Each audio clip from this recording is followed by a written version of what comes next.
So I like to talk about all these technologies. I may not be able to actually, produce all these technologies. Do our customers need to know about algorithms and learning in order to get invested in something like this? No, not at all. So that's good to know. not at all. So all they need to know is that our cameras can do that. And one of the cool things about Zebra and what we're coming out with is that you can have a camera do the simplest of functions.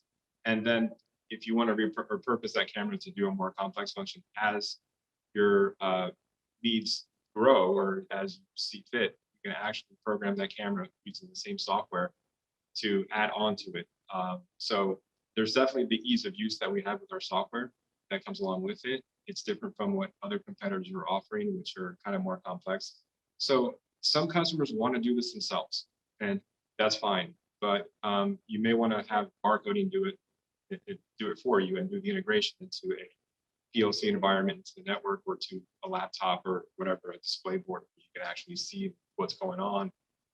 You as a customer, so you can actually monitor the performance of the camera. You can see what's happening. All the metrics can be displayed on our HMI tool, which comes with the license of the software. So you just need to know that it's functioning and you can see its performance and make sure that you have the uptime and that your production is running as you need it to be.